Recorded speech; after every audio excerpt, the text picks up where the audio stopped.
What if events went differently, and the zombie virus from Earth 2149 didn't just consume one Marvel universe, but broke through the walls of reality itself, infecting everything in its path?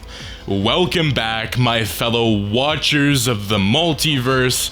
My name is Max Charlebois, aka MissedThePart, and today we bring you something bigger than ever, a massive multiversal fan fiction event, one that crosses timelines, franchises, and dimensions in a full-scale zombie war. This episode is a crossover. It's part of Chaos, a cinematic fan movie, because it's been months in the making. And thanks to one of our most dedicated and patient supporters, Chicken, a proud member of our Watchers of the Multiverse tier on YouTube, Chicken dropped this idea nearly 2 months ago and waited patiently while we pulled from old fan fictions, mixed in brand new franchises, and stitched it together into one bold, bloody narrative.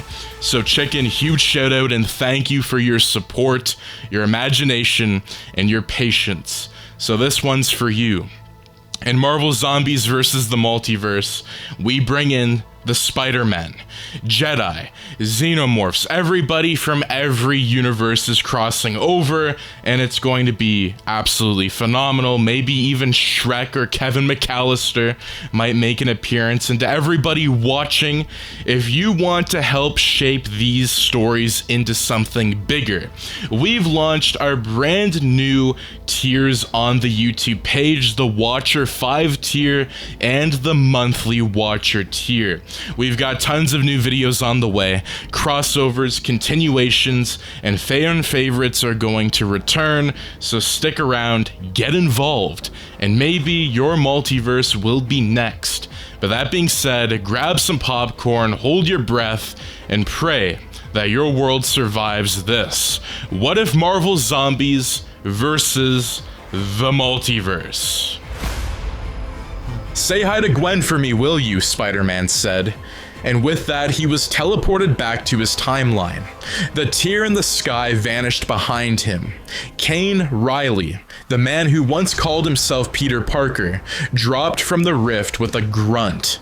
The skyline greeted him with uncomfortable familiarity. This was New York, or something like it. Buildings stood tall but wrong, more angular, missing marks of history he knew by heart. Traffic still ran, screens blinked. Pedestrians filled the streets, but he knew better than to hope. Kane's muscles ached as he staggered forward, swinging toward a digital billboard above Times Square. His eyes locked onto a headline: "Spider-Man saves Midtown from the lizard, again." His breath caught. Another Peter, one who still wore the mask, one who hadn't broken the cycle. Kane pulled back into the shadows, heart pounding. Of course, same timeline, same mistakes. This wasn't his world, but it was close enough to hurt. For 3 days, Kane drifted through the cracks of Earth, -2149.2, avoiding cameras, satellites, and questions. He assumed a false name, Kane Riley, a nod to a brother he lost long ago in his own fractured world. He slept in alleys, stole scraps from bodegas, and never removed the mask. He watched this timeline's Peter from afar, younger, more naive, still full of hope. Kane almost admired him, but that hope would be tested, because the sky cracked again. This time it wasn't Kane. The arrival wasn't elegant, it was explosive. A meteor tore across the sky, trailing green fire and ozone. It didn't slow, it slammed into the outskirts of Manhattan, igniting a shockwave that blew out windows for miles. Kane didn't need to see it to know who it was. He felt it. The Sentry had returned, and with him, the infection. Kane rushed toward the smoke, blending into the chaos. Civilians screamed, emergency drones hovered overhead, and in the distance, the top of the Baxter building crackled with flame. He arrived too late to stop She-Hulk. Her skin had turned gray-green, her eyes wild and sunken. She roared as she smashed through steel hallways, chasing two terrified children, Franklin and Valeria Richards. Kane landed hard between them, raising his arms. "Hey, Jennifer, bad day?" She didn't reply. Zombies never did. She charged. Kane countered with a web line to the ceiling, yanking down rubble and creating a barrier. He scooped the kids and ran, his mind racing. If she's infected, the Sentry's here. If the Sentry's here, it's already spreading. He left the children in the care of uninfected S.H.I.E.L.D. agents, then headed for Midtown. On a rooftop, he found Quicksilver, bloodied but uninfected, surveying the streets below. "Don't even think about playing hero," Kane said from the shadows. Quicksilver turned, confused. "Who the hell are you?" "Someone who's already seen this movie, and it doesn't end with you winning." Quicksilver's arrogance cracked for just a second. Kane walked to the ledge. If you get infected, they won't even see it happen, and no one's fast enough to run from what's coming. To his surprise, Quicksilver didn't argue. He ran, not into the fight but away from it. Kane broke into a secure channel and forced a meeting with Nick Fury. It didn't take long. Inside a fortified helicarrier, the two stood in silence. Fury's eyes studied him. "You expect me to believe you're some washed-up Spider-Man from another universe?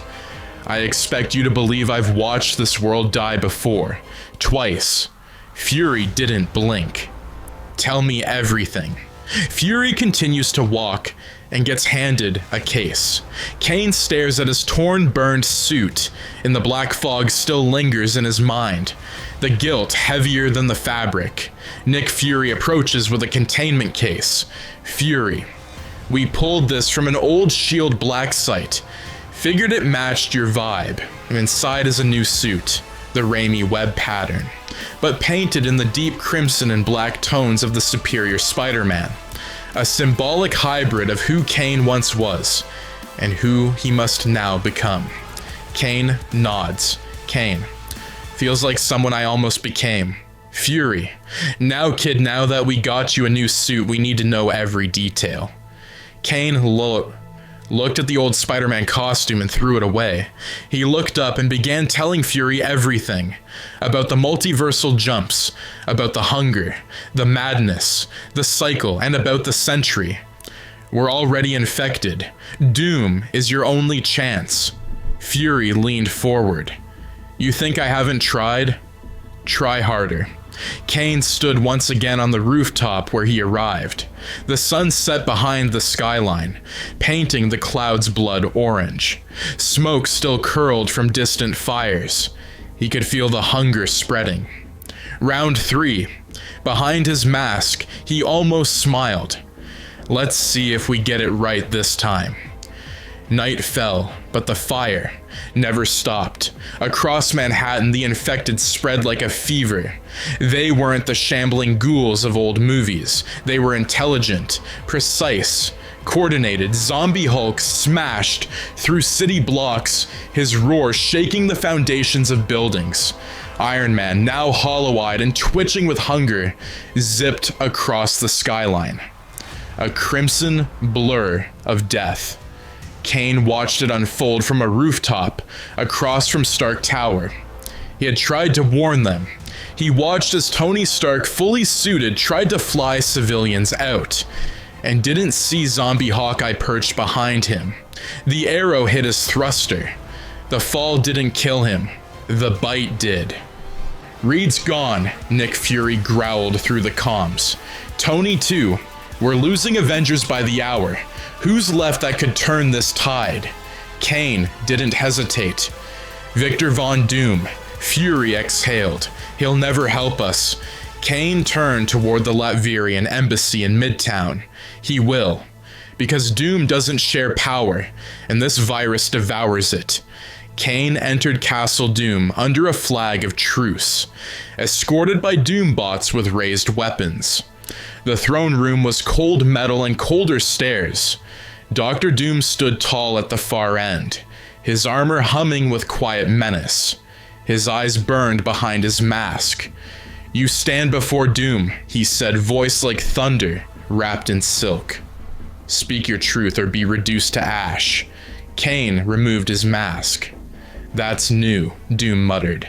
"A Spider-Man who looks like he's actually seen some shit." I've seen what happens when you underestimate this." Kane told him everything. Doom listened, silent, calculating.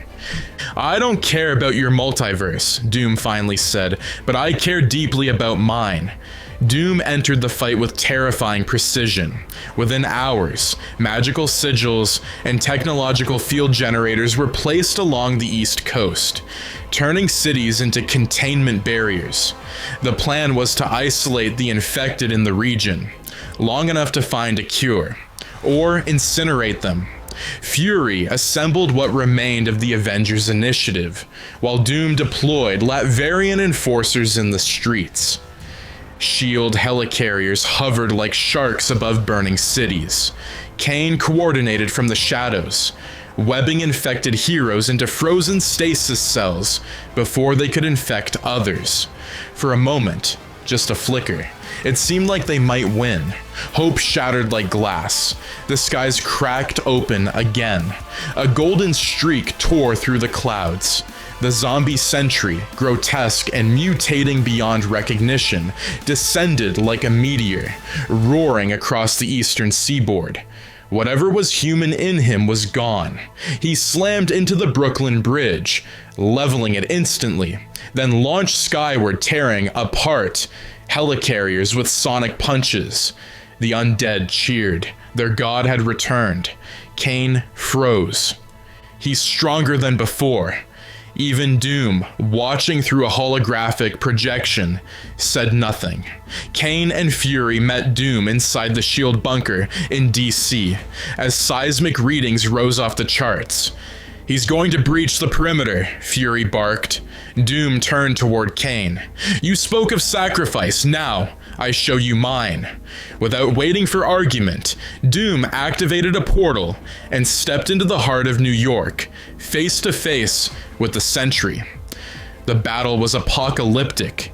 Magic clashed with cosmic might. Doom summoned spells older than Earth. Sentry shattered entire buildings with sonic shrieks, lightning, fire, blood, but Doom had not come to win. He spoke a final incantation, words no human had uttered since the dawn of time. The sky cracked, everything exploded in white. When the light faded, only silence remained. Where New York once stood was now a black, swirling fog, churning with quiet fury. All satellites went dark, no energy signatures, no life forms, just the void. The containment zone was born. Kane, watching from miles away, said nothing. Even Fury was quiet. Kane returned to the rooftop he now claimed as his own. He stood silently, mask in hand, as the wind howled through the bones of a city half devoured. Doom had died, but for once he had done it not for power, but to save the world. Kane closed his eyes. "Thank you, Victor." Far below, the infected grew still, but something moved in the fog. Days passed. The earth held its breath. The containment zone, now referred to by the global media as the Black Curtain, spanned the eastern seaboard, a thick, opaque fog where New York once stood. No transmissions came in. No drones returned. No sounds emerged. Not even the infected stirred. SHIELD rerouted all satellites around the zone. Doombots, once under Victor's command, floated idle, awaiting an order that would never come. Nick Fury stood in the helicarrier's war room, staring at monitors displaying static. "They're either all dead," he muttered, "or worse, waiting." Kane sat alone on a rooftop just beyond the fog's reach. He had barely slept. He listened. He waited. Every night he thought he heard something in the fog. A whisper, a scrape, the faint echo of laughter. Sometimes he swore it was his own voice. He scanned through old footage, all corrupted. Screens blinked with unreadable code. Symbols he didn't recognize. Then images, flickering shapes, teeth, eyes. "They're not gone," Kane whispered. "They've changed." He suited up. He didn't know what was coming, but he knew it was coming soon. Public morale began to recover. News broadcasts declared the zone sealed and stabilized. The virus was contained. Politicians smiled in front of cameras. Donations flowed. Cities began rebuilding. Even S.H.I.E.L.D. initiated Operation Afterlight, a cautious recon plan to send a stealth drone into the Black Curtain. It never returned. Fury grounded the mission. If they're sleeping, don't wake them. At 2:13 a.m. on the 7th day, every screen inside the helicarrier flashed red. All feeds corrupted. Footage of the containment zone played in reverse. Symbols appeared again. Then an eye, massive, glowing, ancient, blinked once and vanished. A single message pulsed on screen. "You bear the mark. You are cursed." The systems fried in an instant. Kane, watching from the rooftop, felt the wind shift. The fog moved. From miles away, a series of satellite cameras captured it. The Black Curtain evaporated, like it had never been there. What it left behind was even more unsettling. Nothing. No bodies, no fire, no infected, no humans. Just ruins, scorched streets, crushed vehicles, and dead air. Even the bugs were gone. Fury's analysts scrambled for readings. No heat signatures, no life signs, no radiation. Only one strange anomaly. Residual dimensional displacement. Like a pocket of reality had been ripped away. "Where the hell did they go?" one tech asked. No one answered. Back inside the ruins of the Baxter building, deep beneath ground level, a terminal powered up. No one was near it. It blinked once, then twice. Energy pulsed. The summoning key, cracked and glowing, rested on a containment pedestal. Shadows danced unnaturally across the walls, as though alive. A voice, distorted, familiar, and ancient, echoed through the silent chamber. "They thought they buried the hunger, but I have plans for the cursed." The screen flickered, and then, in the dark, two eyes opened. The Shadowman smiled. Kane, still watching the skyline, felt it in his spine. A tremor in reality. A wrongness in the air. The sky seemed to breathe. He placed his mask back on, slow and steady. It's starting again. A crumbling terminal deep beneath Manhattan's ruins flares to life. The summoning key hums as symbols scroll across the screen in Apothicon script. From the void, the Shadowman speaks to no one, and everyone. The hunger was never meant to end, only evolve. A ripple echoes through the rift behind him, and with it, the sound of something ancient, something beyond time. The multiverse has been marked. There was no light, no gravity, no air, just the sensation of falling, forever. The Marvel zombies awoke in that void, one by one, their bodies twisted and groaning with hunger. But something was different now. Zombie Spider-Man blinked slowly as corrupted codes scrolled across his fractured thoughts. He could remember alternate versions of himself. He could remember the summoning key. He could remember being lied to. "We moved," he rasped. "Where are we now?" Then came the light. It wasn't sunlight. It was sickly, pulsing like a heartbeat, red and purple fog lit by candles that had no flames. The zombies dropped onto cold pavement. They had arrived. The sky was wrong. The buildings were warped, broken at unnatural angles. Graffiti on the walls shifted when you weren't looking directly at it. Time didn't pass normally here. The moon and sun seemed to switch places at random. This was New York in name only, a hollow, twisted corpse of it. The dead wandered, but they weren't like the infected that they were. These were primitive, shambling corpses, mindless, starving, not connected to a virus, not created by a bite. These were the dead brought back by something older. They're not ours, hissed zombie Iron Man, voice wet and mechanical. But they'll do, until we find real food. But before they could feed, the air sang. A ripple cracked the sky. Storm, another dimensional fracture. Through it fell 4 familiar figures, bruised, bloodied, but alive.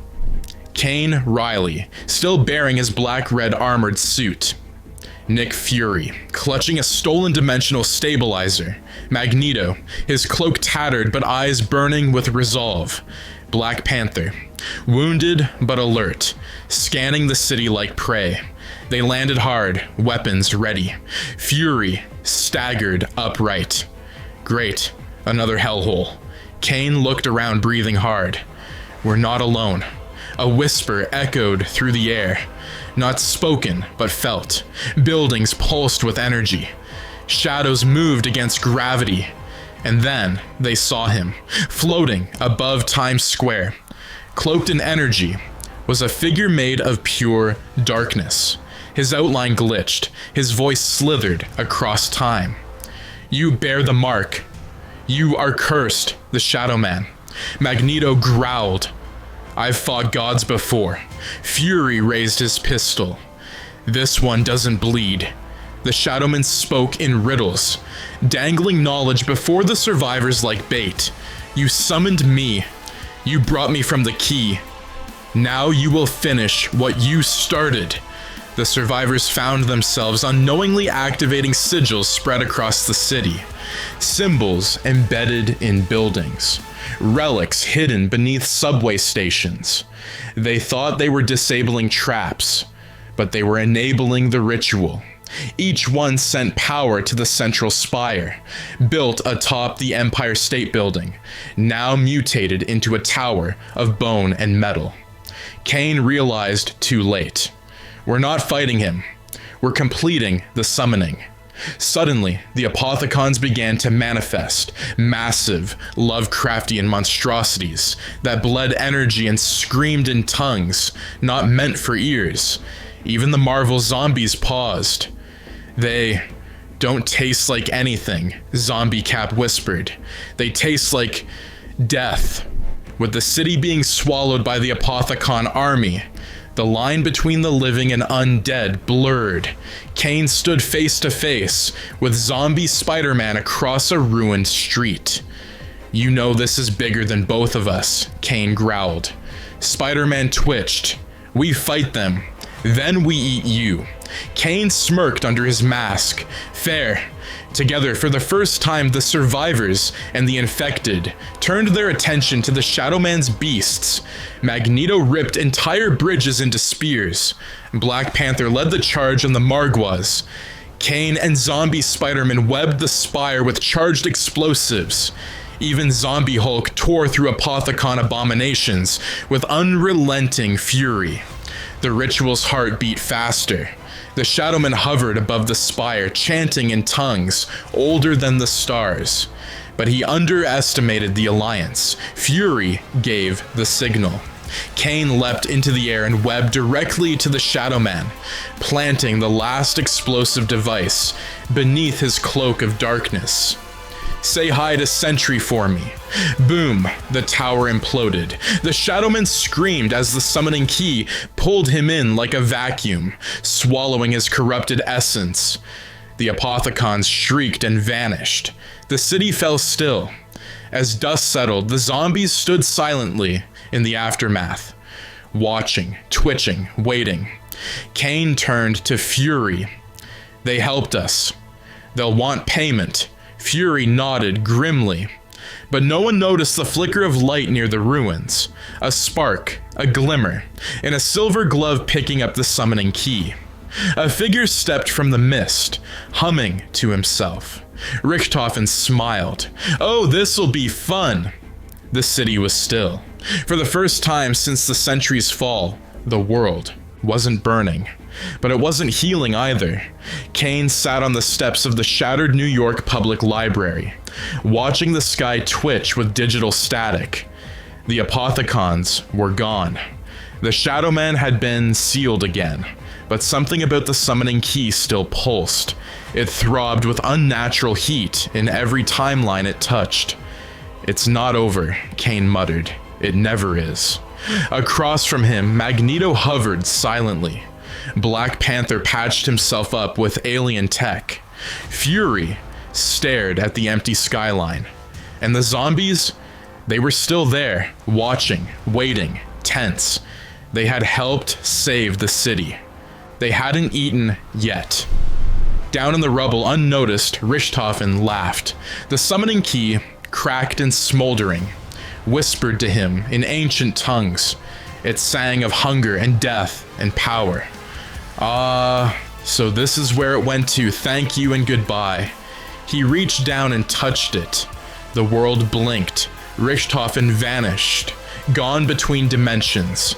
The key shimmered, screaming for a host, for a home. And far above it, in the fading echoes of the Great Rift, the stars twisted unnaturally. In Argartha, Dr. Monty watched the multiverse flicker like a faulty TV screen. He sipped tea from a cosmic mug, feet propped on a collapsing moon. He had seen everything. The Apothecons, the Shadowman, the zombies. "Can't have all this chaos messing up my clean loops," he muttered.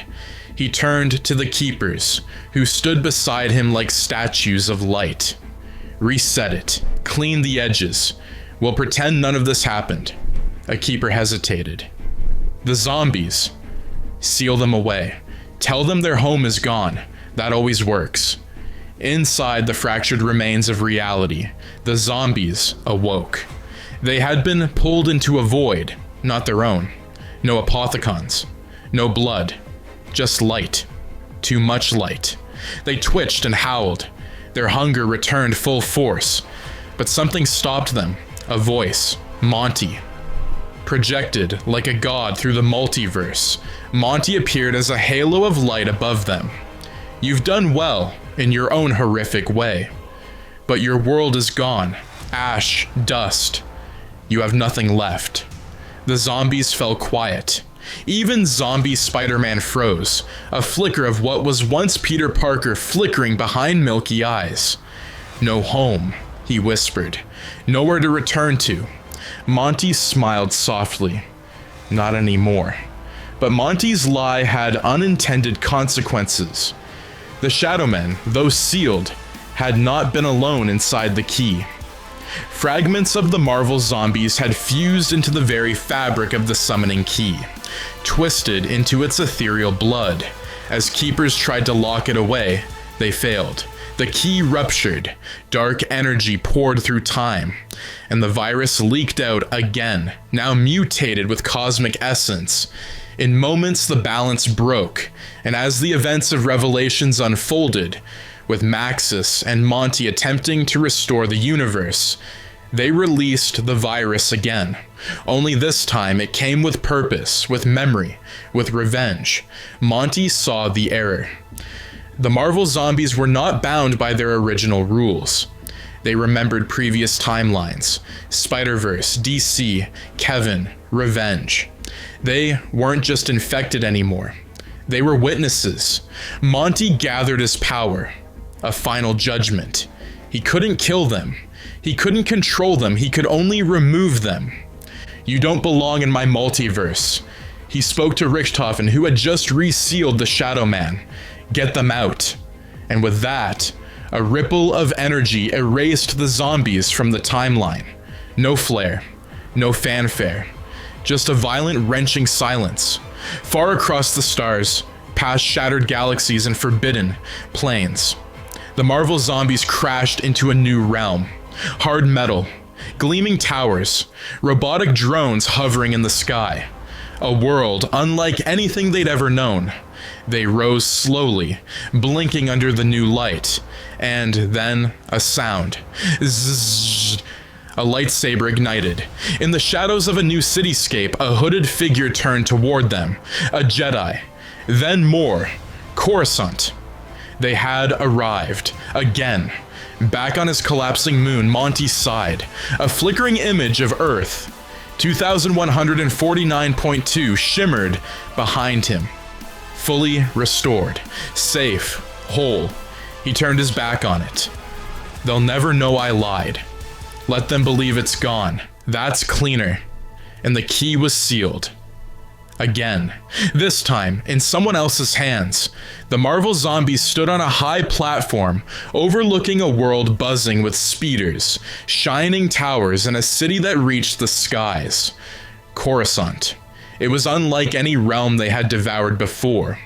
There were no heroes in spandex or mutants with powers, but there was power here, lots of it. Zombie Hulk sniffed the air. Fresh, strong, alive. Zombie Spider-Man cracked his neck, his limbs twitching erratically. This place doesn't know what we are. Let's change that. Without hesitation, they descended. The infection hit fast. Lower levels of Coruscant. The underworld went dark within hours. Citizens vanished. Whole districts shut down. Reports poured in. Flesh-eating monsters, creatures immune to blasters, and beings that seemed to remember how to fight. In the Jedi Temple, alarms blared. Master Yoda, deep in meditation, opened his eyes. A hunger. Not of this galaxy, I sense. Mace Windu stood beside him, grim. Call them back. Anakin, Obi-Wan. The war must wait. They didn't know it yet, but it was already too late. Anakin Skywalker and Obi-Wan Kenobi returned to a planet in flames, the sky lit with fire. Clone troopers fell in waves, their bodies consumed or infected. Zombie Giant Man had found his footing. Towering over the Senate building, he rampaged through squads like a beast from myth. Obi-Wan sliced through a zombified Shaak Ti, horror gripping his heart. They were Jedi.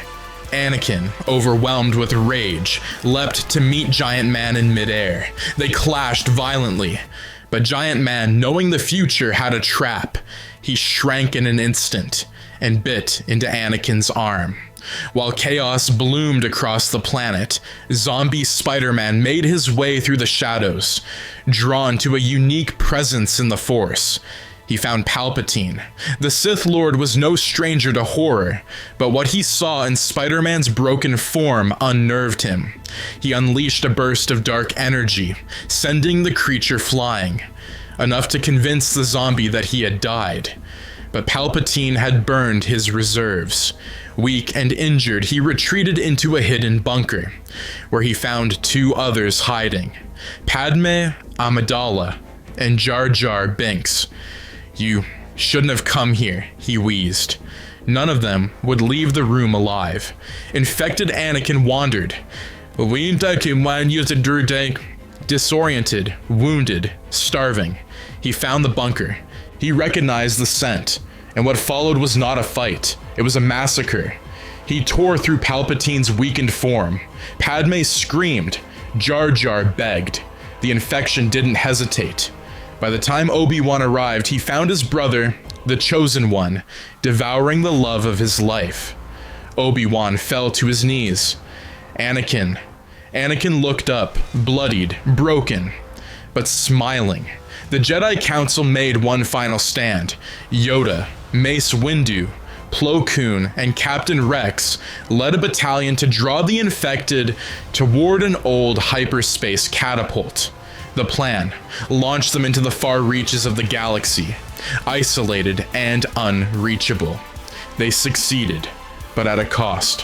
Plo Koon died holding the line, destroyed by Zombie Hulk. Rex watched his men fall one by one. As the catapult fired, the infected were pulled into hyperspace. Gone for now. Yoda closed his eyes. Escaped the plague we have not, delayed it only.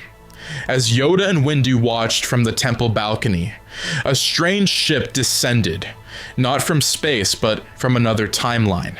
Count Dooku and General Grievous emerged. They had sensed the chaos and assumed Order 66 had begun. They were mistaken. Zombie Anakin emerged from the wreckage and tackled Grievous, ripping through metal and sparks with inhuman hunger. Dooku tried to fight, but found himself overwhelmed by the combined might of Obi-Wan, Windu, and Yoda. For now, Anakin was defeated, cryogenically frozen, sealed. The infected who had been launched into hyperspace landed somewhere else. Geonosis, a barren world, uninhabited, for now. There, a new traveler awaited. He smiled at their arrival. Ah, there you are. Who he was, none of them knew, but he promised something no other had. I can give you access to the entire multiverse. All I want is to see what you do with it. They followed him, and as the camera panned to the stars, the final line played through a static-ridden speaker. The cycle is not broken, it's just beginning again. The infected land on a scorched, lifeless metal world. Wind howls. Skies are black. A figure waits. Angstrom Levy, dressed in shadowed green, smiles. Welcome to the wasteland. Let's test how hungry you really are. Rose red over Geonosis. What was once a world of sand, stone, and old droid factories now pulsed with twisted life. The Marvel zombies, flung here by Jedi hyperspace canon, had found sustenance in the hive nests of the Geonosians. Within hours, the planet was stripped of life. Only bone and dust remained. But in the ash, they built something new. Using broken parts of droid tech and scraps of Republic vessels, they constructed a crude multiversal relay, guided by the knowledge of a mysterious traveler, a man cloaked in dimension-phased green. There's more out there, the traveler whispered, worlds teeming with life, heroes, gods, and they don't even know you're coming. The zombies, now thinking more clearly than they should have, began preparing for the next invasion. Back on Coruscant, the infection was gone. Or so they believed. Jedi funerals were held. Mass clone burials lined the city's southern districts. The air was heavy with the weight of survival. But the Jedi Council remained restless. Yoda stood at the window of the temple, his eyes tracking a faint ripple in the Force. Gone the darkness is not. Silent only. Mace Windu approached. We've cryogenically sealed Anakin. His body hasn't moved in days, but his mind twists, Yoda finished. Deep below Kamino, zombie Anakin floated in his tank. His eyes occasionally twitched beneath closed lids. His fingers clenched. Something inside him refused to die. On Geonosis, the mysterious traveler watched the Marvel zombies experiment with tech far beyond what they should understand. He observed zombie Tony Stark attempt to modify a transmitter using remnants of old Imperial codes. He saw zombie Giant Man studying multiversal fluctuations through shattered crystals. They learn, he whispered, faster than they should. He held a small pulsing device behind his back. A tracker that blinked once every time the dimensional barrier weakened. Soon, but something caught even his attention. A subtle change in tone. A shift. Anakin's pod on Kamino had gone dark. Alarms blared across Tapoka City. Scientists scrambled and clone troopers armed up. But it was too late. Inside the facility, the containment tube where Anakin Skywalker's infected body had been cryogenically sealed was empty. No glass shards, no signs of struggle, just frosted footprints leading out of the chamber, and a shredded lab coat drenched in red. Surveillance was reviewed. The footage played in flickers, static, then movement. Something small had entered the lab, barely visible. Zombie Giant Man, fully shrunken, had hidden inside a clone officer's boot during a Geonosis patrol. He had freed Anakin and vanished. The Senate was in session when the infection returned. A distress signal came from one of Kamino's medical ships entering orbit. Within minutes, it crashed into Coruscant airspace, smashing through a residential tower. Fire and chaos erupted. Jedi scrambled to respond, but the moment they opened the ship's hatch, it was over. Zombie Kit Fisto, Shak Ti, and a dozen infected clones burst out, ravenous and enraged. It wasn't a virus now, it was a war front. Obi-Wan returned to active duty, led the first defensive squad. He sliced through infected troopers with surgical precision, but his heart faltered when he saw Clone Commander Cody turned. Yoda, riding atop a gunship, hurled force blasts that sent hordes tumbling from rooftops. Mace Windu stormed through a crowded plaza, disarming infected senators, using the Force to crush zombie clone troopers. But they were outnumbered, and worse. The infected Jedi remembered how to fight, and above it all, Anakin watched, his face half burned, his eyes glowing with unnatural hunger. He didn't speak, he just moved. In a deep bunker beneath the city, emergency sirens echoed.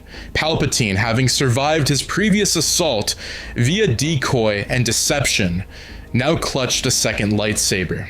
He wasn't planning to hide this time. He stood before his throne, staring at the blast doors. With him were a disguised Padme and a very nervous Jar Jar Binks, both pulled in by Palpatine's emergency protocol weeks prior. "If he finds me," Palpatine muttered, "I will unleash the storm." But Anakin didn't knock. He ripped the ceiling open. Padme screamed. Jar Jar ran, and Palpatine's saber ignited just in time to stab through Anakin's shoulder. But it wasn't enough. The room filled with screams.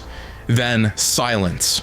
When Obi-Wan reached the bunker, it was too late.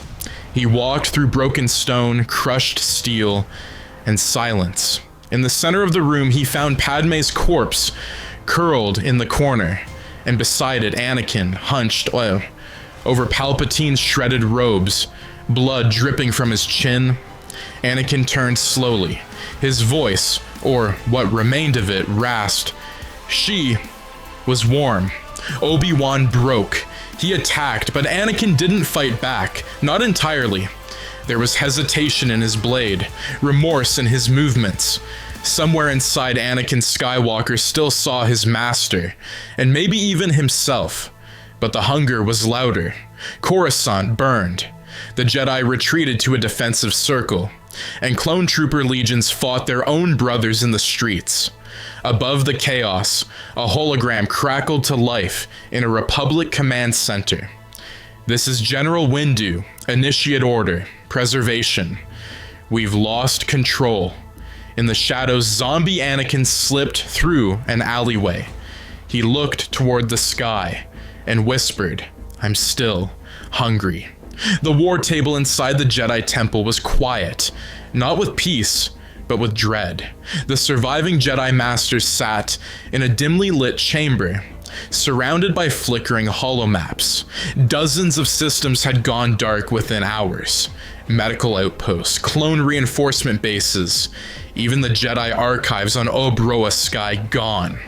Yoda closed his eyes and whispered, "No longer a plague this is. Now a storm." Mace Windu stood, fists clenched. "We underestimated the infection. These aren't mindless monsters anymore. They remember us. They know how to break us." Obi-Wan, hollow-eyed, from witnessing Anakin consume Padme, didn't speak. He couldn't. The Jedi Temple was all that stood between the Republic and collapse, but it wouldn't stand for long. Across the galaxy, Chancellor Bail Organa attempted to rally the Senate, calling emergency action. His voice echoed in the Senate rotunda.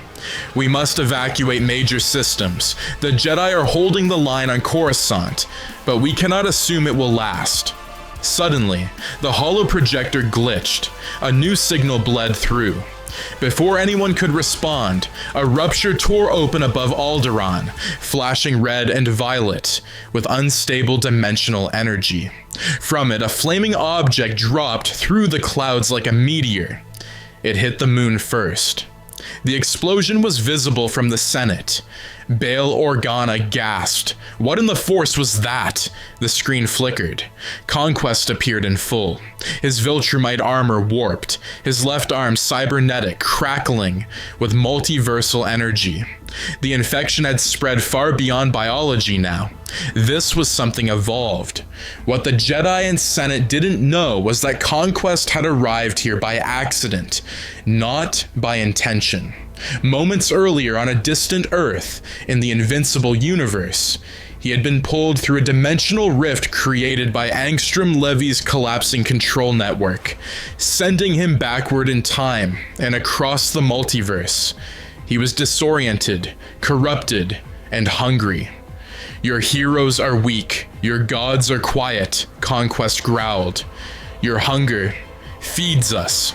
He crushed the moon's core with one punch, cracking it open into debris. Then his signal cut off, and panic erupted across the galaxy. The Senate panicked. Back on Coruscant, the horror escalated. Zombie Anakin, now blending his infected strength with lingering Force sensitivity, launched a personal assault on the Jedi Temple gates. Infected clones at his side wielded broken sabers and electrostaffs. Obi-Wan stepped forward. Anakin, please, whatever's left of you. Anakin tilted his head. I remember you. I remember burning. He charged. The battle was devastating. Zombie Kit Fisto, resurrected again, took down 3 Jedi Masters before Yoda snapped his neck. Captain Rex, bleeding and burned, held the South Wing with the remaining clones, watching as his own friends, brothers, tore at his men. We're outgunned, we're outnumbered, but we're not out yet. Mace Windu, seeing the end, rallied a final squad to buy time. He took Ki-Adi Mundi, Aayla Secura, and the last remaining ARC troopers, and led them into the temple's lower archives, where the hyperspace disruptor, a last-ditch failsafe, could be activated. Their goal: sever Coruscant's hyperspace lanes to slow the spread. They made it halfway. Inside the crypt vault, zombie Captain America and zombie Iron Man ambushed them, sent through portals from Geonosis by the Traveler as a test run.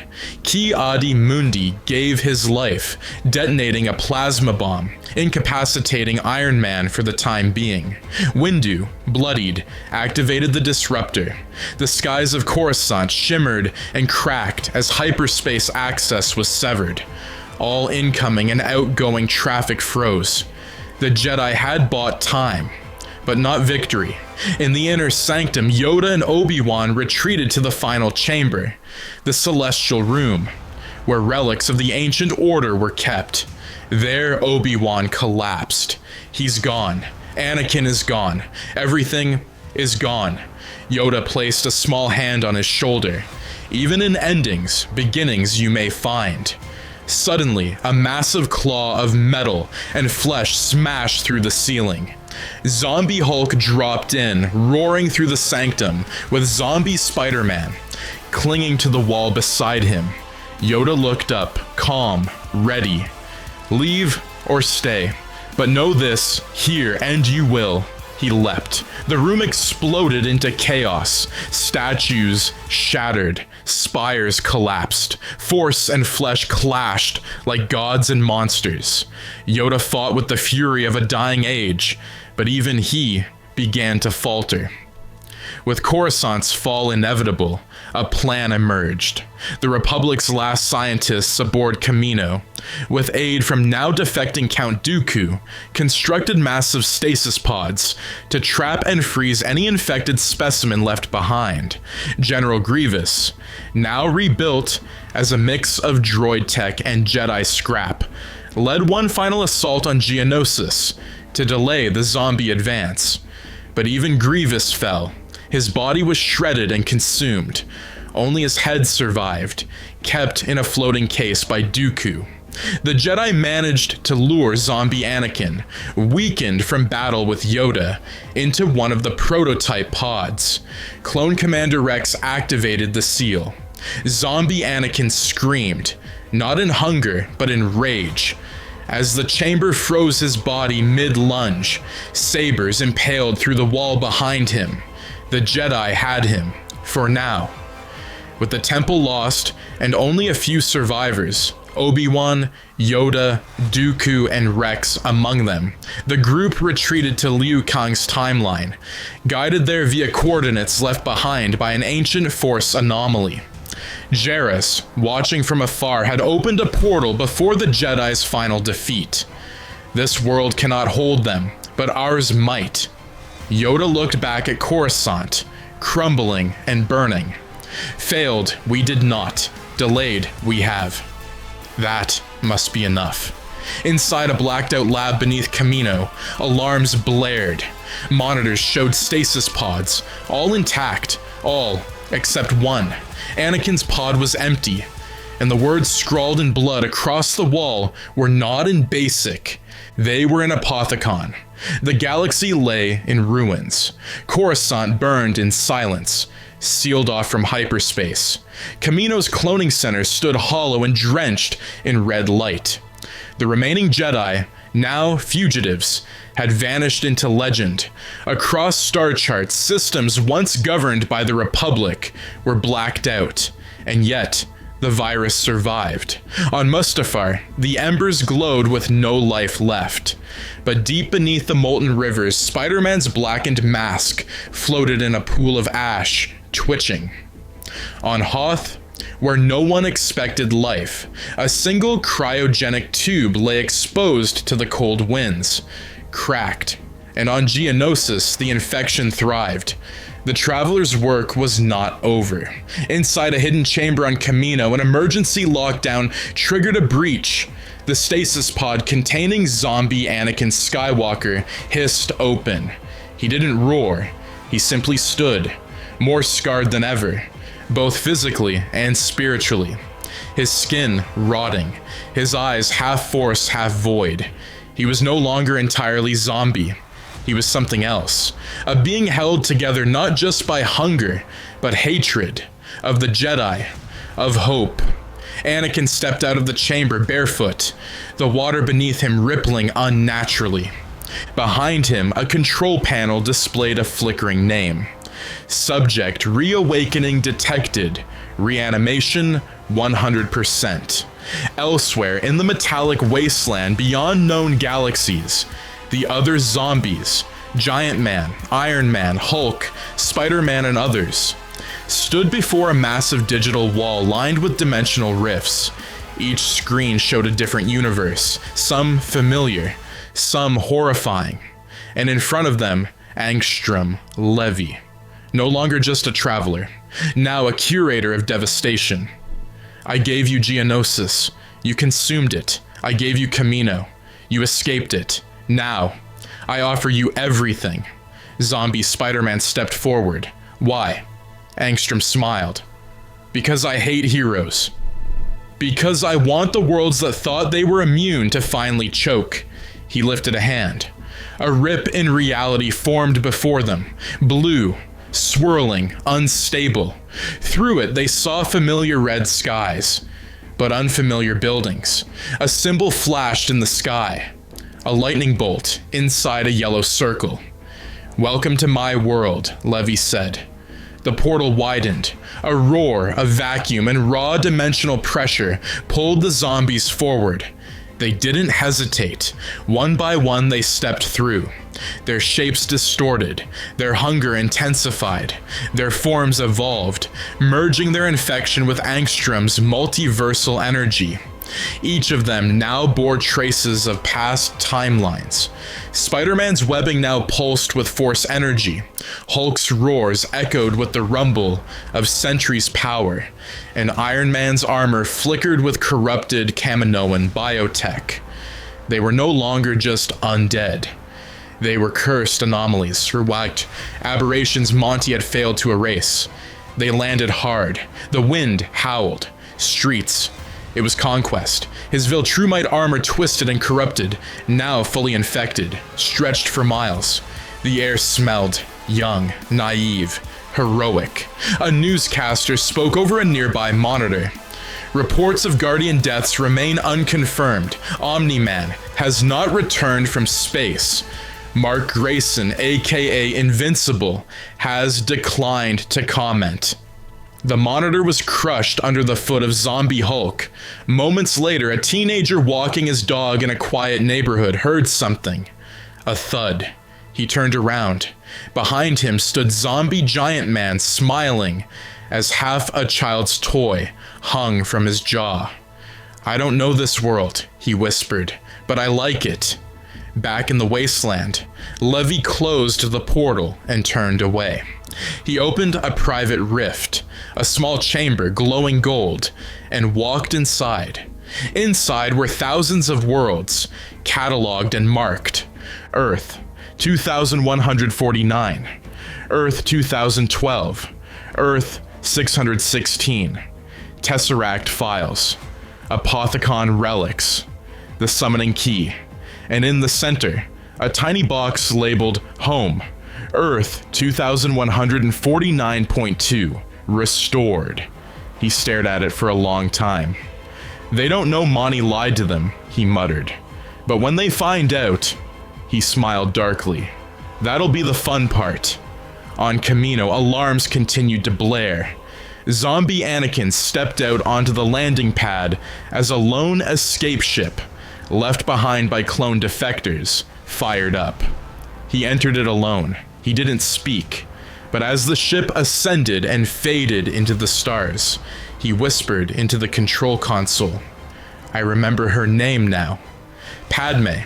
He didn't cry. His eyes didn't twitch. He simply plotted a course and jumped into hyperspace. The Marvel zombies now infest the Invincible timeline.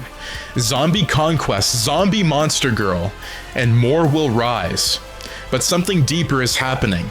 They're being guided, and in the stars above, the Watchers watch.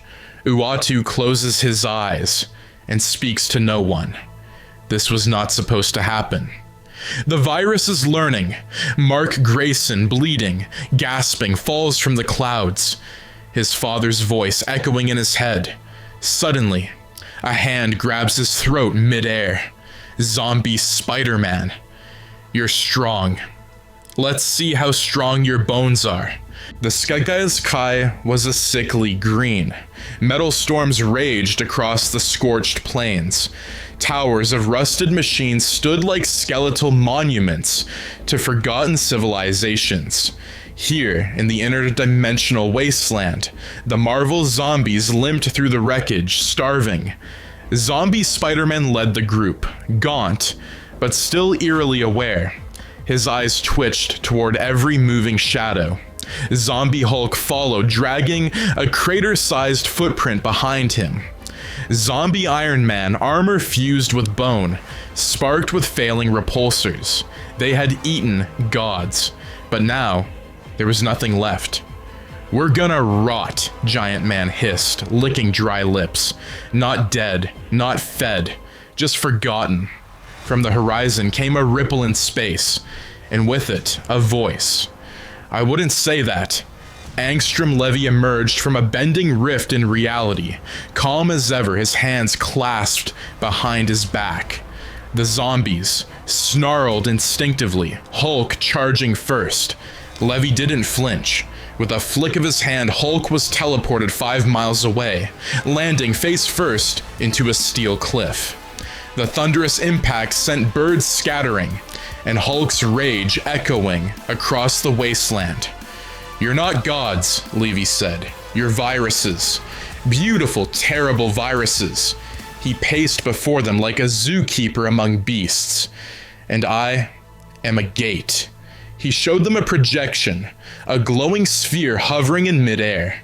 Inside, a world of blue skies and vulnerable cities. "Strong enough to fight you, weak enough to lose. Go, feast. Just give me a show." The zombies hesitated, not from fear, but confusion. Spider-Man twitched with something close to thought. "Why help us?" he rasped. Levy smiled, baring teeth. "Because I want to see a hero scream." He stepped back. The projection twisted open, a swirling gate of violet light and unstable energy. The zombies moved quickly. Iron Man, with fragments of multiversal scanners still embedded in his skull, pulled scraps from the ground, building a crude stabilizer using dead Viltrumite tech and broken timelines debris. Within hours, the portal was operational, and the zombies, now breathing heavy with renewed hunger, stepped through. They landed in a field just outside Philadelphia, the skyline sparkling in the distance. Civilians walked their dogs, traffic flowed, children played, and then the sky cracked, thunder from nowhere.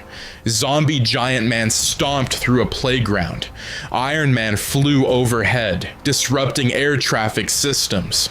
Hulk grabbed a passing semi-truck and crushed it like paper. The first wave had begun. Within 20 minutes, dozens were dead. Within an hour, news drones captured footage of zombie Spider-Man tearing through an alternate version of Invincible. One not as fast, not as experienced. It aired live. Cecil's monitors froze. "Get me Mark." Mark Grayson sat in silence in GDA airspace, watching the footage loop. Himself, torn apart, on camera, he clenched his fists. "How long until they reach a major population center?" Cecil turned from the screen. "They already have." Across the city, explosions shook the skyline. Sirens wailed. "This isn't an alien invasion, it's a damn apocalypse." Cecil activated the global alert grid. "Get Adam Eve. Tell her this isn't a save-the-day mission. It's a hold-the-line operation." Back in the wasteland, Levy remained alone, watching the invasion unfold through multiple dimensional lenses. Beside him stood two shadowy figures, Omni-Mark and Sinister Mark, brooding silently. "How many of us will die?" Sinister asked. Levy didn't look away from the screen. "Enough to learn something." Omni-Mark turned to him coldly. "And if the zombies don't stop?" Levy finally smiled. "Then we adapt, or we burn." In the streets of Chicago, a blood-smeared camera drone whirred low. It caught one last frame before transmission ended. Zombie Hulk, standing atop a hospital roof. He raised his head to the sky and roared. It wasn't pain, it wasn't hunger. It was the start of a war. By day 2, the invincible Earth no longer resembled itself. Entire districts in New York, Chicago, Seattle, and Paris were in ruins. Transportation networks collapsed. Satellites went dark. But the most terrifying development wasn't the destruction. It was coordination. Zombie Spider-Man began webbing maps across skyscraper windows. Zombie Iron Man interfaced with fallen GDA systems. Zombie Hulk led the charge in physical battles, while Zombie Giant Man built primitive signal jammers from broken Viltrumite tech. They weren't just killing, they were planning. Inside a nearly evacuated GDA base, Cecil Stedman barked orders, exhausted and bleeding from a cut above his eye. "Deploy the Reaniman, all of them. We don't have time to hesitate. These things think." Across the world, D.A. Sinclair's reanimated army was unleashed. Cyber-enhanced corpses immune to infection, programmed only to kill. They hit the streets in swarms, pushing back the undead in Berlin, Toronto, and Rio. For a moment, the tide held, but Zombie Giant Man adjusted. He avoided Reanimen, sent infected heroes instead, used them to flank their positions and tear out their control cores. Even death wasn't enough anymore. Invincible and Adam Eve arrived in Detroit as explosions lit the sky. Reanimen were falling back, outnumbered. They dove into battle, Mark slamming into zombie Daredevil, Eve shielding civilians with pink hex shields. Monster Girl, bloodied and limping, emerged from a destroyed bus station, with survivors behind her. "I've been holding them back for hours," she gasped. "Can't do this alone." The three fought side by side, tearing down infected waves. But it wasn't enough. A zombie version of Black Widow lunged at Monster Girl from behind. Eve vaporized her just in time. Monster Girl turned, shaken, but still human. Thanks. They didn't know it yet, but she would live. Just barely. Angstrom Levy watched the resistance build with mild amusement. They adapt quickly. Let's apply pressure. He opened a new rift. Through it stepped Omnimark, dark cape whipping in the wind, and sinister Mark, his face scarred and eyes cold. They flew directly toward GDA command. Inside the bunker, Cecil's staff panicked. "Sir, those aren't zombies. No, worse," Cecil whispered. "They're versions of him." Omnimark crashed through the side of the GDA tower, obliterating 3 floors with a shockwave. Sinister Mark began killing Reanima en masse, treating it like a game. Mark, Eve, and Monster Girl arrived too late. "What are they?" Eve asked, terrified. Cecil responded over comms. "Worst case scenario." During the fight, zombie Spider-Man leapt into the fray, targeting Sinister Mark. But something strange happened. Sinister didn't fight him. He paused, studied him, recognized him. "This one. I know this one. He doesn't forget." Spider-Man lunged, but Sinister grabbed his neck and crushed it. "You're not unique, just wrong." Omnimark, meanwhile, watched from a distance. Increasingly disturbed, he flew back to Levy's control portal. "This is madness. You said we'd learn something. All I see is rot." Levy smiled faintly. "Rot has its uses." Elsewhere, Doc Seismic activated his final defense, the insect horde. From underground, millions of mutated insectoid warriors burst onto the surface in Montana, Colorado, and Utah, overwhelming infected hordes with sheer biomass. The zombies didn't expect this, but they adapted quickly. Zombie Iron Man released an EMP across the grid, disabling Seismic's tech-based command over the bugs. Still, the insects bought time. And time was the only thing the heroes could use. Inside a collapsing GDA satellite center, Cecil, pale and shaking, input the final code. No more tactics, no more half measures. He triggered the Omega Protocol. Every reaniman on Earth was overcharged into berserker mode, ignoring pain thresholds, neural inhibitors, even Cecil's control. They surged across the map, like a second wave of undead. Only these ones fought for humanity. Entire cities lit up in battle again. As the battle escalated, so did the multiverse's instability. Rifts opened randomly, dropping moments from other universes into the Invincible timeline. A giant Shrek face blinked into existence for half a second, then vanished. Goku's scream echoed through a split in the sky. A slice of the Blood League's Earth. 49 appeared over the Pacific. The multiverse wasn't just damaged, it was breaking. And in one of those moments, a faint image of Liu Kang flickered in. Ahura, watching, waiting. Back in the wasteland, zombie Anakin Skywalker emerged from the shadows. He had remained silent for too long. He walked directly into Angstrom Levy's control hub. "You're not in control," Levy laughed. "Neither are you." Anakin ignited his lightsaber. "But I'm still hungry." The world was burning. Entire continents were overrun. The sky fractured with rift storms. Earth's magnetic field began destabilizing from the dimensional tiers. Time itself was warping, minutes stretching, collapsing, repeating. Cecil, lying wounded inside a ruined GDA transport, whispered his final command into a cracked comm. "Pull back, regroup, prepare for extinction." A streak of red flame split the atmosphere. Conquest, who was just sent to make sure Mark was taking over the Earth, saw a bloodied battlefield. he quickly flew straight through a horde of infected hordes and reanimen to attempt to locate Invincible. He found his target. He stopped and looked around, seeing zombie versions of heroes he has never seen before. Soldiers, 3 Invincibles, and a disfigured man floating next to 2 of the 3 Invincibles. You all disgust me. A zombie version of Monster Girl leapt at him. He tore her in half mid-air without flinching.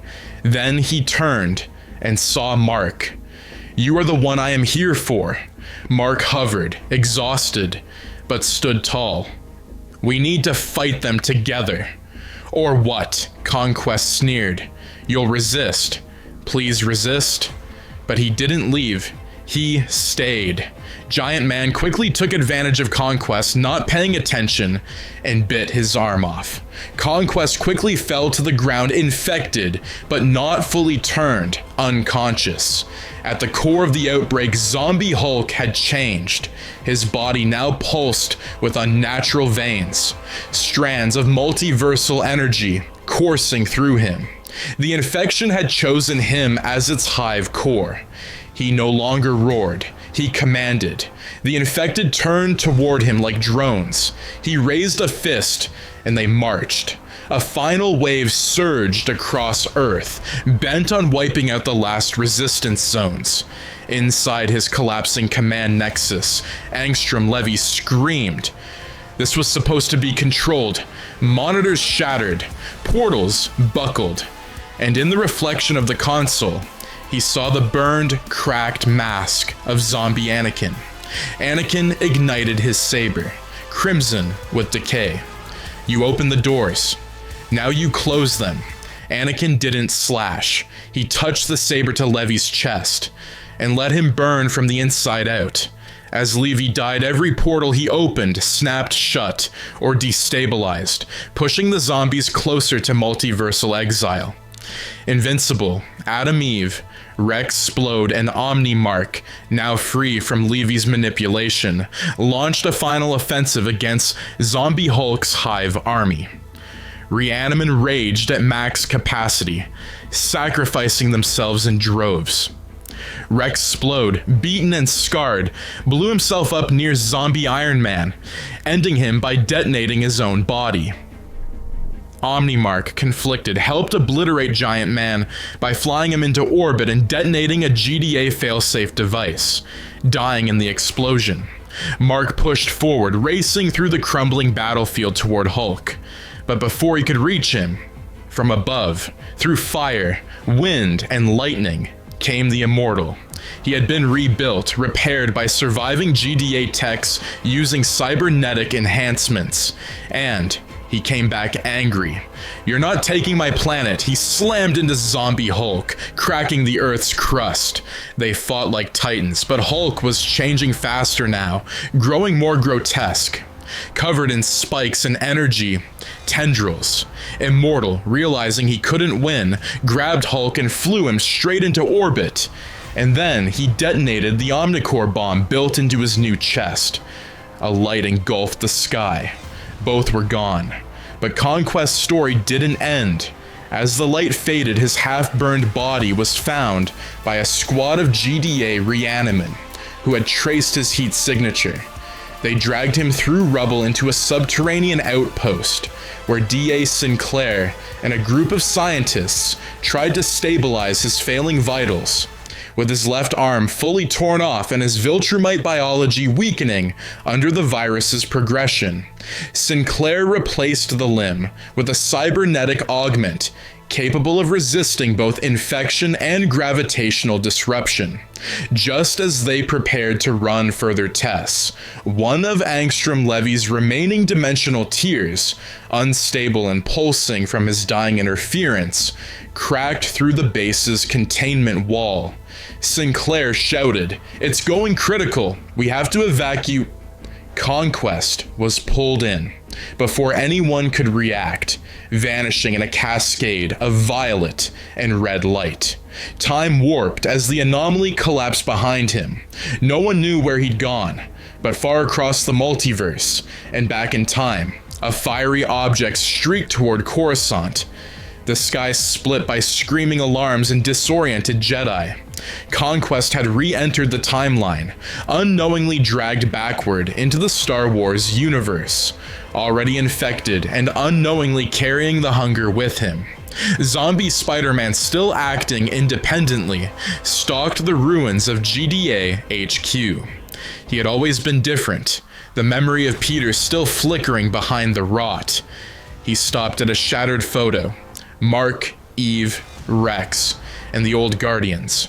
For a moment, he stared. Then Mark tackled him through the roof. "You remember them. You remember everything," Spider-Man hissed, twitching. "That's the curse."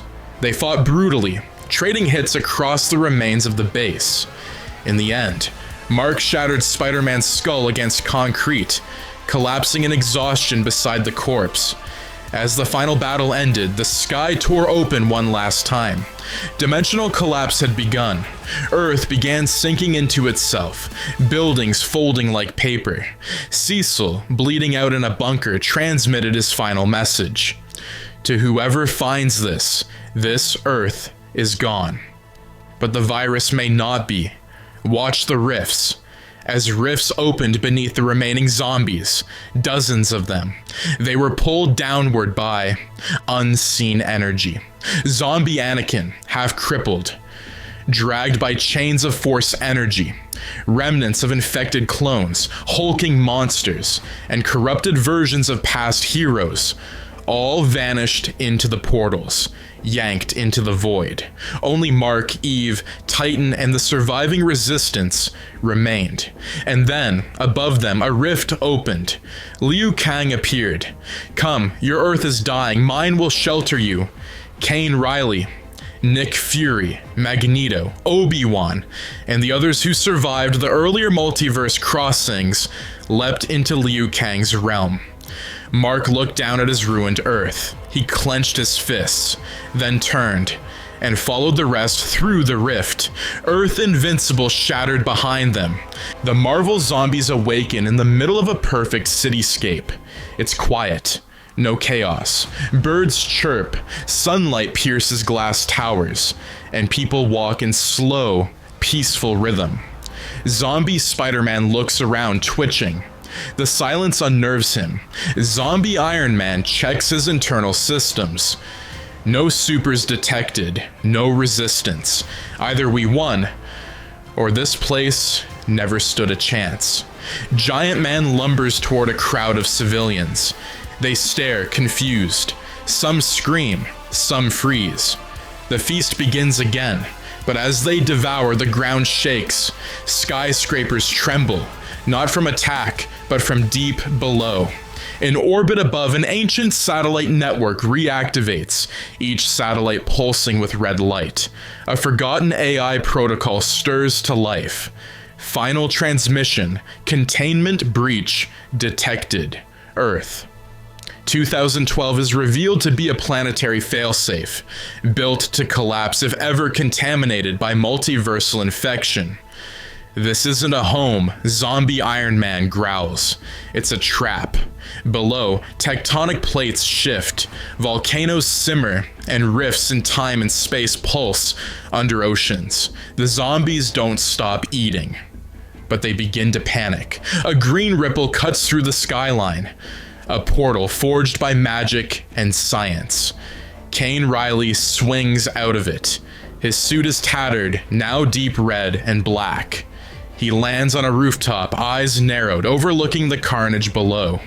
He opens comms. "This is Kane Riley. Earth 2012 is compromised. I need all remaining survivors routed to evac corridors now." Within minutes, Nick Fury, Magneto, Black Panther, and a visibly aged Obi-Wan Kenobi respond, each stepping through controlled rifts and arriving on site. They look across the burning city. Fury mutters, "This again." Far away, in the divine stillness of his realm, Liu Kang sits within the fire temple. The summoning key pulses beside him. He meditates, eyes closed, but the infection's energy flickers in his thoughts. He remembers a previous timeline with heroes, unlike the ones he has seen causing carnage, but these heroes are different, and he's not letting it happen again. With emotion, he opens a breach, stepping into a corrupted universe ruled by a similar affliction. Earth 63. The DC versus Vampires universe. A flame portal opens on the Gotham docks, just moments after the explosive collapse of Wayne Manor. Smoke still rises in the distance from the Nightfall Protocol detonation. Batman and Green Arrow bloodied and breathless. A cold wind whips across the docks as Wonder Woman and Green Lantern, one of the first to be turned into vampires, slowly descends with calm, confident strides. Their offer is clear. Turn willingly or die behind the vampires. A burst of flame spirals upward. From it step Liu Kang and Garrus, divine and unreadable. Liu Kang, you are not the ones who helped defeat Dark Khan, but you are the ones I need. Before the vampires can speak, Garrus steps forward, using his temporal powers to hold the vampiric Wonder Woman and Green Lantern in place, freezing them in time to keep them from attacking. Batman, still in shock, raises a batarang but pauses when Liu Kang calmly approaches. Liu Kang looking to the heroes pointing at one of them. You are already undead.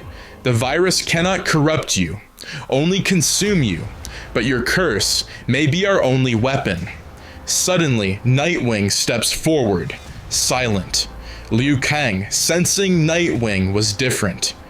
You are their king. Everyone freezes. Batman, what did you just say? Nightwing, it's true. Weapons are raised, tension snapping. But Liu Kang stands between them. Liu Kang, your war is not over. It only grows. Fight this next enemy and your sins may serve something greater. Batman, we may need more allies, human or not. The heroes hesitate, but lower their weapons. The Blood Pact is formed. Back on Earth 2012, Kane leads the last evac routes through fractured districts. The sky grows darker, lava erupts through sidewalks. People scream as zombie clones, mutated and berserk, overrun evacuation lines.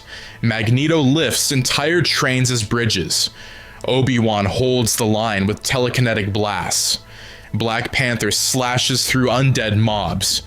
And in the sky, more cracks form, a glimpse of the original Earth. 2149, a glimpse of Shrek's swamp, a glimpse of a destroyed Death Star. Reality is ripping apart. Suddenly, a golden flame portal erupts in the center of the battlefield. From it steps Liu Kang, Vampire King Nightwing, Green Arrow, John Constantine. And behind them, thousands of undead resistant vampires, human resistance from that universe, other survivors from the previous zombie encounters, and Liu Kang's champions armored and ready for the final battle. Kane turns to Liu Kang. About time, Liu Kang nods once. This is where it ends. From underground, the planet's core begins to collapse.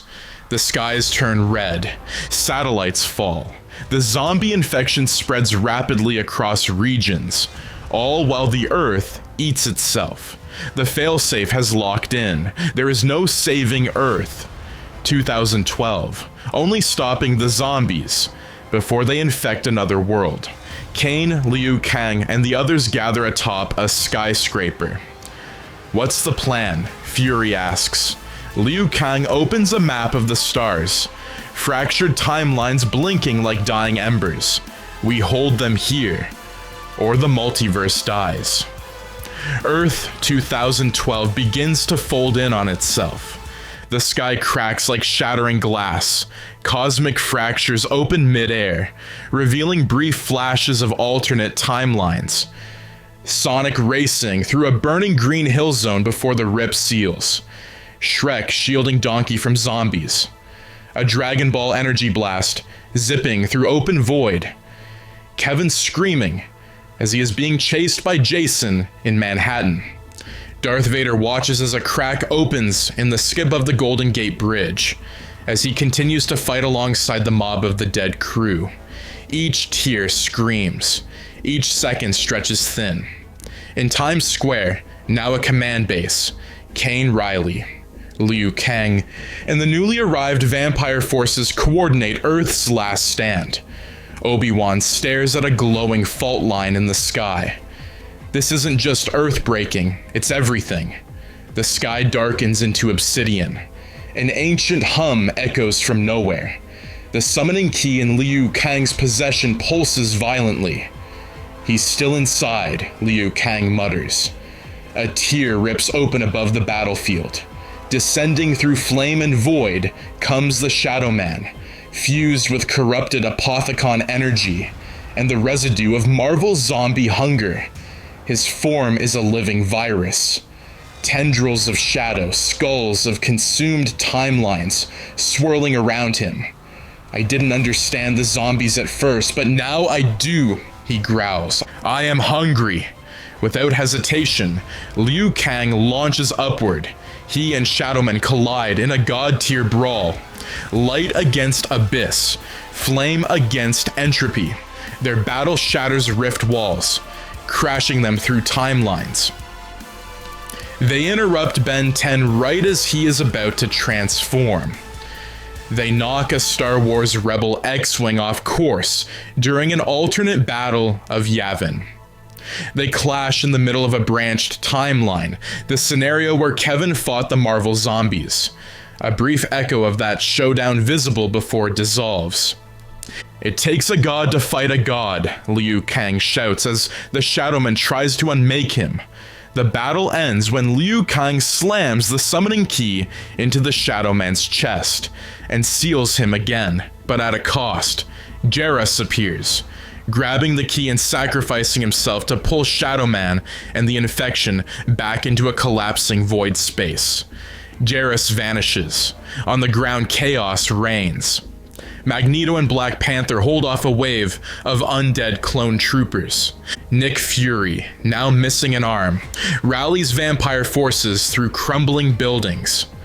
Vampire Nightwing and the Bat family engage zombie Iron Fist and an undead horde of New York City villains. Kane Riley battles a zombified fusion of Venom and Moon Knight, barely holding him back. Deadpool and Johnny Cage live streaming and dancing while fighting Zombie Gambit and Zombie Daredevil Invincible. And Adam Eve fighting a zombified Nova and Thor. Reptile and Killer Croc fighting Zombie Lizard Duplicate and Multi-Paul fighting Zombie Multiple Man. The vampires fight savagely, but they are burning out. We can't hold the line, Nightwing yells. Just when hope fades. Portals erupt in the sky. From them emerge the Call of Duty Zombies crews. Primus Victus, Ultimus armed with Apothicon weapons, elemental staves, and wonder weapons, they hit the battlefield like time-traveling shock troopers. Richthofen loads the Apothicon servant and blasts a swarm of zombified heroes into oblivion. You people need help? We've been doing this for years. Dempsey fires the thunder gun into a swarm of hive zombies, sending them all back hundreds of feet. Dempsey, "Oorah, eat thunder meat bags!" They join the battle, forcing the horde back momentarily. As the tide begins to shift, Vampire Superman, having remained distant, contemplating his forced vampirism, sad about what he did to his world before arriving here, descends from above. He surveys the field, the burning world, the dying warriors, the gods fading, not wanting to witness the carnage around him and unable to control his thirst. After being recently turned, as he is about to leave, he is confronted by Batman and Liu Kang Batman. Clark, what are you doing? Superman, all of this carnage and everything that has unfolded, it's too much to handle. I don't think I can save the day. Liu Kang, you aren't the Superman I knew. As much as you may be a vampire, it's not too late to be a hero. Superman, having been remotivated, begins to reconsider leaving the battlefield and flies into battle against the Hordes. Kane, with Reed Richards' stolen tech and magic from the vampire realm, assembles the multiversal lock, a singularity stabilizer that will seal off Earth 2012 forever and trap the remaining zombies in the collapsing timeline. But it requires activation inside the core, a suicide run. "I'll go," Kane says. "No," Magneto interrupts. "You've earned another shot." Obi-Wan nods. "I'll go with him." But before any of them can act, the sky splits again. Zombie Anakin Skywalker, broken, scarred, but still burning with hatred, leads the final charge beside the fully mutated Hive Hulk. Anakin uses Force Choke and sabers like a demon unleashed. Hulk pulses with multiversal energy, more a beast than a being now. "You left me in hell," Anakin whispers to Obi-Wan. "You brought hell with you," Obi-Wan responds. The final clash begins. Obi-Wan and Anakin lock sabers in a brutal rematch among collapsed monuments. Hulk fights Kane, Vampire Nightwing, Vampire Superman, and Richthofen at once. Constantine casts a spell that buys enough time for Liu Kang and the others to return from the rift. "Superman, you three go. My time is gone, but you can carry on the hope I couldn't. Hurry, I can only hold him for so long." Hive Hulk grabs Superman and crushes his head as Kane, Liu Kang, and Richthofen run to the lock. Kane, Richthofen, and Liu Kang reach the multiversal lock. The timeline's edge collapses around them. Earth begins imploding. "We do this now, or the next universe falls," Kane says. Liu Kang grips the lock. "Then let this world die with dignity." He slams it. A massive pulse erupts. Anakin, Hulk, and dozens of zombies scream as they're pulled downward into the imploding core. All rifts begin snapping closed. One final portal opens, Liu Kang's. Run. The survivors flee. Kane, Riley, Nightwing, Magneto, Fury, Obi-Wan. Green, Arrow, Constantine. The remnants of the vampires, Cod Crews, and other uninfected warriors who manage to escape. One by one, they dive through the golden portal as the Earth tears itself apart. Liu Kang steps through last. Behind him, Earth 2012 collapses into non-existence, taking what remains of the virus with it. Liu Kang's timeline. The fire temple, the sky is bright, and the wind flows calm and at peace. The survivors gather on the balcony overseeing the temple garden and a dragon statue. Kane, Riley, standing silently at the edge. Magneto, his helmet off, mourning the fallen. Nightwing and Batman, bloody, but breathing. Obi-Wan, seated in meditation beside what's left of his lightsaber. Nick Fury, arm in a sling, loading his pistol anyway. This is all that remains. And yet, it's more than expected. A breeze kicks up sand across the temple courtyard. Time ripples, and then stops. The grains swirl upward until they take shape. Jairus, reborn from the sands of the hourglass, emerges, silent, glowing, whole. Liu Kang watches from above, arms folded. "Time doesn't end, Garrus," he says. "It rewinds. For those who've earned it." A pyre burns beneath a tree that grows from multiple eras, its leaves flickering between seasons. Holograms and relics of the fallen surround it. Yoda, the Immortal.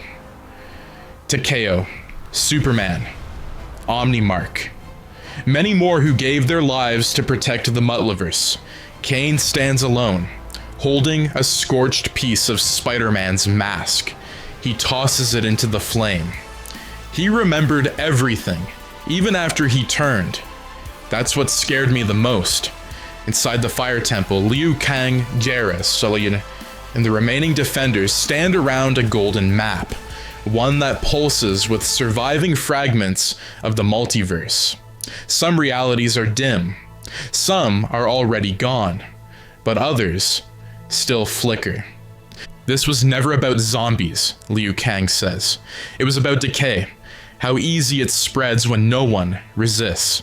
Garrus responds quietly, and how easy it returns when they forget. Inside a quiet stone room, Kane Riley opens a leather-bound journal. He begins writing. Day 1, Earth 2012 is gone. So are thousands of others, but we held the line, barely. We lost too many. And the virus wasn't just hunger. It was grief, it was memory, it was guilt turned loose. He closes the journal. On the cover, The Cursed, a multiversal chronicle. He places it in a vault labeled for the Watchers. Outside the temple, Nightwing, Batman, and the other DC heroes, grieving the loss of Superman. Constantine smokes quietly. Still want to eat everyone. Nightwing. It isn't the same. Clark meant a lot to us, and him being gone leaves us without hope. They nod in agreement of peace talks. They vanish through a dimensional mirror. Back to Earth 63, to rebuild their world now united over their shared loss. From a distance, Uatu the Watcher peers through time. They had the mark, they were cursed, but they endured. And, in the wake of hunger, hope was sown. He turns away, but behind him another figure watches, concealed in shadow, the Maker. Inside a secret lab on an unknown Earth, the Maker holds a stasis orb, talking to a laughing Batman and a chaotic Titan. Inside it, fragments of corrupted DNA from Earth-2149.2, Earth Invincible, Earth SW, Earth 2012, and an unknown Earth. The three of them laugh, celebrating their creation. He injects it into a growth chamber labeled Project Cell. The embryo inside twitches. The ultimate zombie. He smiles. On a distant world, peaceful, rural, a child finds a piece of armor data near a crater. It's familiar. Scarred red and gold. They touch it. It twitches. The sky dims. The hunger awakens. And that is going to be it for What If Marvel Zombies versus the Multiverse. Now, what did you think of this alternate ending?